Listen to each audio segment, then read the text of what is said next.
The town of Warwick in the heart of England. I actually grew up near here, and let me tell you, it is absolutely dripping in history. From its famous castle to the market square, everywhere you look, there it is. Small wonder then that it's pored over by historians, amateur and pro alike, who all try to take these visual clues and reconjure the stories that happened here in the past. But today I've been asked to help with an historical mystery deep underground, through this very small hole through which the fire brigade are going to winch me. So... Oh my goodness. It is... Oh my goodness, okay. So, did you say you were afraid? Afraid of what? I mean, I'm not brilliant with enclosed spaces, shall we say, but, You didn't mention that before. Well, you just didn't mention it was like this small, that's why. Under here, going metres down, there's a well which near the bottom has an entrance to an unexpected and unexplained tunnel. One which some think could be part of a wider network of tunnels under Warwick streets. There have always been whispers around here about the existence of tunnels, but just how many are there and what were they used for? It's these questions which have hooked the Harvey brothers. It's like a little puzzle. It's like a puzzle with bricks in and rocks in and a well, and there's a lot of people in Warwick just want to talk about tunnels and never really want to investigate. They prefer to have the myth. So I don't want to have the myth, I want to know the fact. Alex and Joe bring more than their passion to this quest though. They also run a VR company called River, and they think VR can help figure out why this tunnel is here.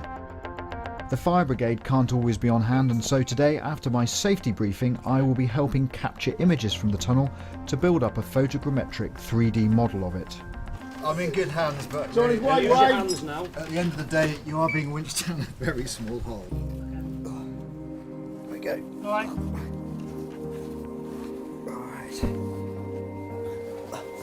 Wow. Yeah. You can see on the sides of these tunnels the hack marks, which obviously from when it was made, no one really knows when that was, but you just get a sense that it must have been hundreds of years ago. It really is very tight, but the fire brigade are a reassuring presence. They'll pump air down here to keep it safe, and wow, it really is something.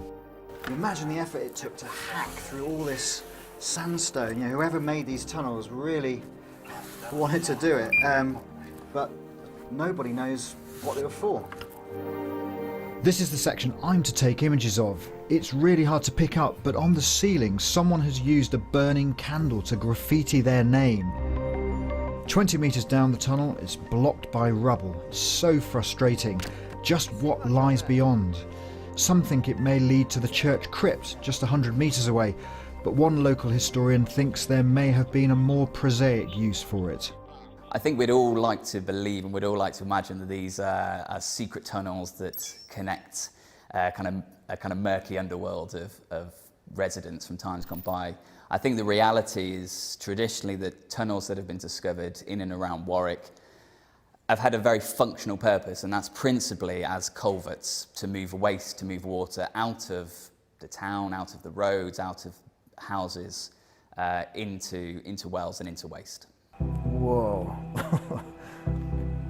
You still get the feeling, I think, don't you?